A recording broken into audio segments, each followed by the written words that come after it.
porque a partir de ontem, pós-jogo do Corinthians São Paulo, eu sou contra a renovação do Vitor Pereira. Pra mim, é cada vez mais claro que esse time do Corinthians ele tem que mudar a forma de jogar. Adson. Se Adson e o Mosquito não entregam, eu tenho que mudar a merda da minha forma de jogar. E ele não buscou solução. O problema do Vitor Pereira, pra mim, é que essas 2 semanas escancarou que ele só sabe jogar de um jeito, de uma maneira. Para tudo. Eu não falei isso, não. Eu sou Renova VP agora! Fala, galera. Sejam muito bem-vindos ao Pitacos Esportivos. Eu sou o Fepazo. Se você não está inscrito, se você ainda não curtiu esse vídeo, para agora, dá uma curtida, se inscreve aqui no canal, comenta aqui embaixo o que você achou de ontem, né? O título dessa live aqui, desse vídeo, Corinthians 1, 2, 3, Fluminense 0. Tem muito clubismo escrito na capa do canal, e eu sou corintiano. Mas acredite se quiser, vou tentar aqui trazer muito sobre os dois times dentro dessa partida, né? Uma partida que foi bem interessante, achei ela bem jogada.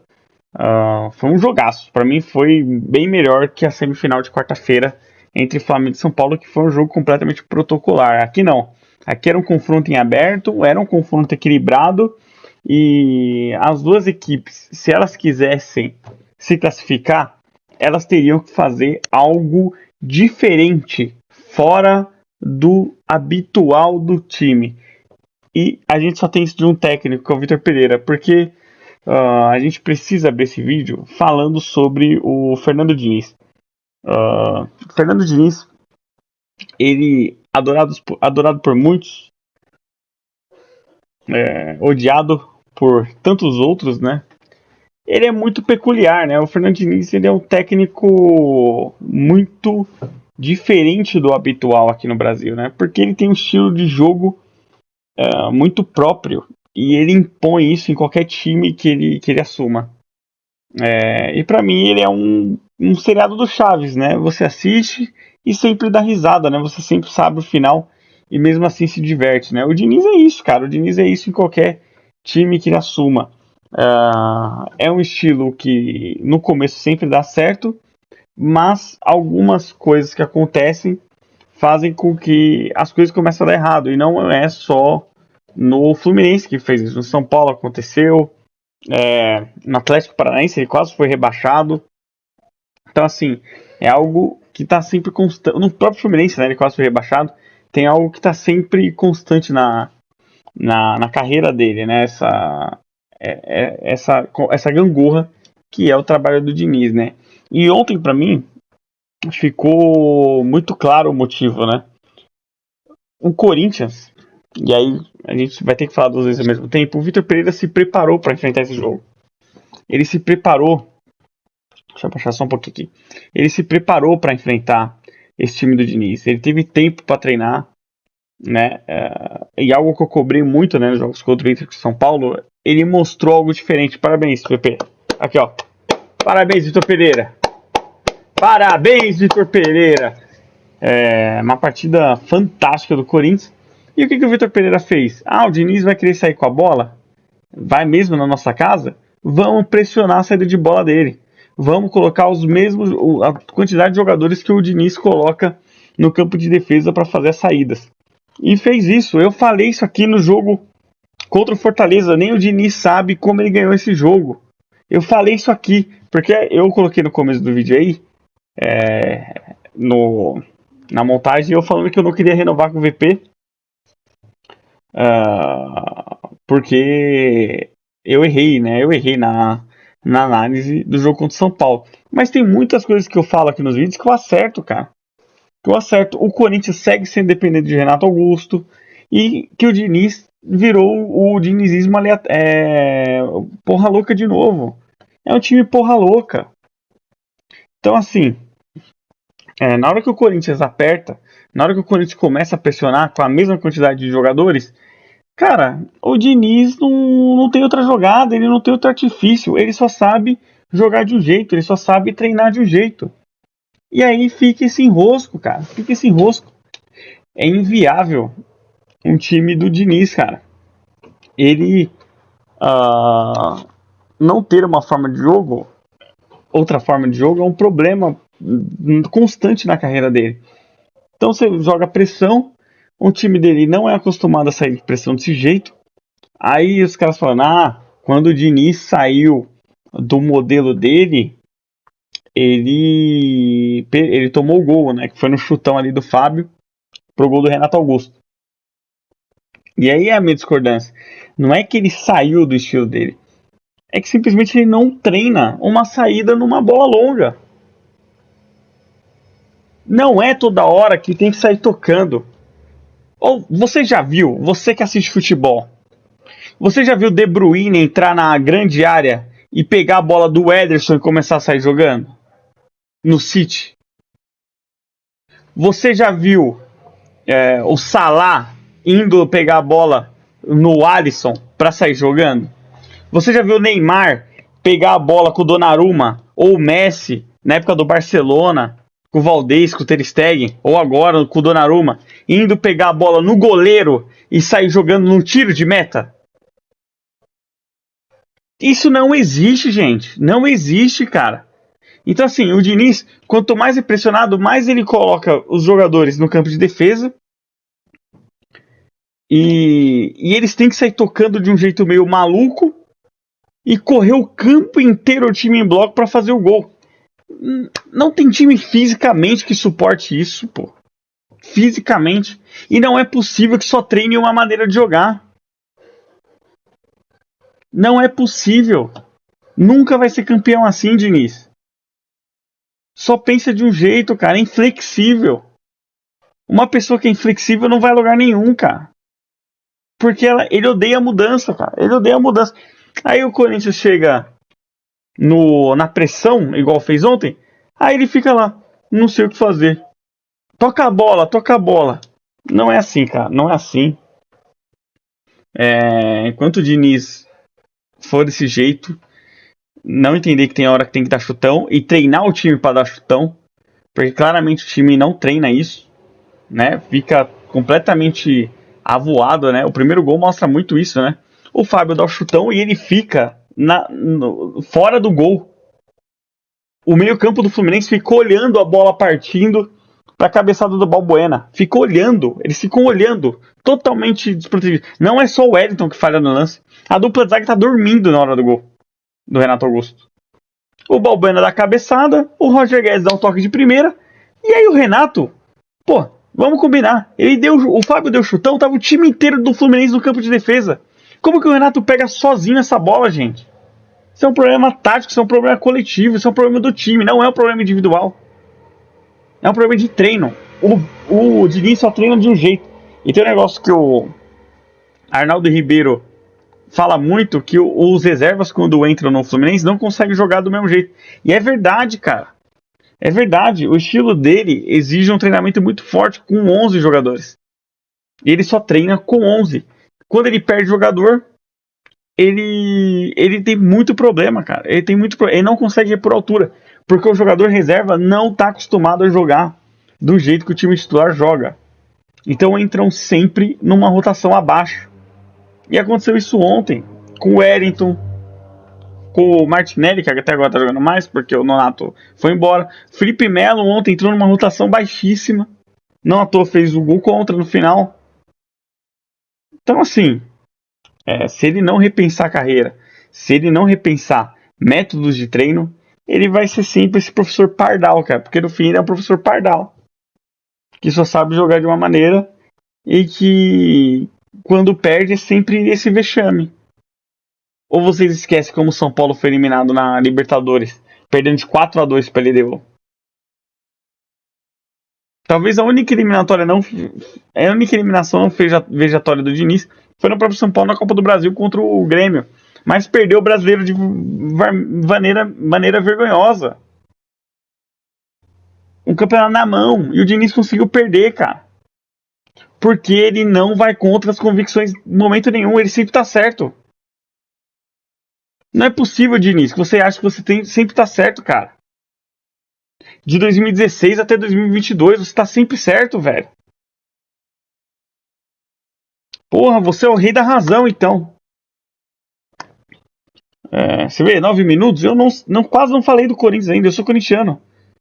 Mas é que não dá, velho. Começa uma defesa do Diniz aí na internet. Os caras acham que, pô, tomou o gol porque não foi na convicção da posse de bola do Diniz. Pô, o Ganso tava saindo na pequena área, pô. Isso não existe, pô. O chutão tem que ser treinado. E aí a gente vai falar do Corinthians. Ó, VP, de novo. Para, palmas pro VP. Palmas para o Vitor Pereira. Renova Vitor Pereira. Renova, velho. Renova Vitor Pereira. Corinthians precisa do VP, velho. Precisa, porque ele é muito acima dos técnicos brasileiros, cara. Muito acima. E ele mostrou repertório ontem, cara. Primeira vez que ele mostrou repertório. Tá? Ele estudou muito o time do Fluminense. Ele armou o time dele pra pegar o Fluminense. E minha gata passou na frente aqui. Não vou cortar essa parte, galera. Ele armou o time pra pegar o Fluminense. E não foi só marcando pressão. O Corinthians ontem foi assim, tudo que ele fez foi pensado, né? Então ele soube marcar pressão quando precisou no começo do jogo. O time cansou. Antes do gol, o Fluminense já estava começando a atacar, né? O Corinthians não ia aguentar a intensidade dos 90 minutos, como foi. Então, em alguns momentos ele soube marcar mais recuado. Ele soube sair tocando. Mas ele soube sair também na quebrada de bola no Cássio, no Roger Guedes ou no Yuri Alberto, sempre na esquerda. Sempre nas costas do Samuel Xavier. Nada foi à toa ontem. A virada de bola rápida do Fausto pro Fagner ou do Fausto pro Fábio Santos. Então, assim, o Corinthians fez um jogo muito bem pensado ontem. Muito bem pensado. Objetivo. Teve a bola, resolve rápido. Mas quando precisar ter a bola, como no fim do jogo, que tava ficando um momento tenso, controla a bola 1 minuto e 17 até fazer o segundo gol. Um belíssimo gol do Corinthians. Que se fosse o Fernando Diniz que fizesse, rapaz, a imprensa hoje tava... Meu Deus, Diniz! Que futebol lindo! Que futebol vistoso! O futebol vistoso ontem foi do Sport Clube Corinthians Paulista. O futebol vistoso dessa Copa do Brasil só tem um nome. Sport Clube Corinthians Paulista. Não tem ninguém que esteja jogando essa Copa do Brasil melhor que o Corinthians. Esse é o fato. 4-0 no Santos. 4-1 no Atlético Goianiense. 3-0 no Fluminense ontem.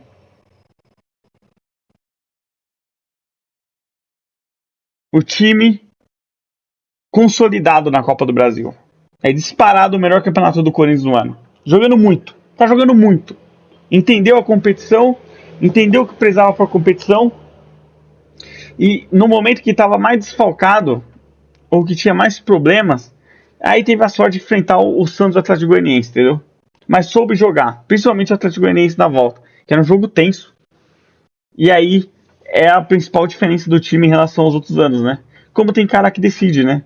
Renato Augusto, pra mim hoje, é só pra consumo interno. Mas como ele melhora fisicamente após a volta do Maziotti, o Maziotti transforma Renato Augusto, gente. Jogador semi-aposentado para um jogador que está rendendo de novo. O Maziotti tem muita responsabilidade nesse retorno do Renato ao bom futebol, tá? Eu não tava gostando do Renato antes da volta do Bruno, cara. Sendo bem sincero. Não tava conseguindo dominar a bola, tava difícil. O Roger Guedes decide jogo.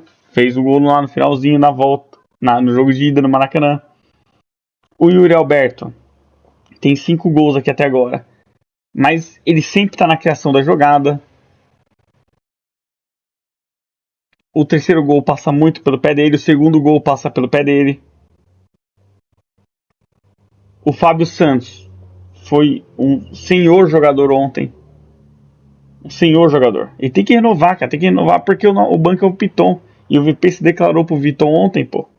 Aí fica difícil também, Vitor Pereira. Entendeu? Então o Corinthians não tá na final da Copa do Brasil à toa.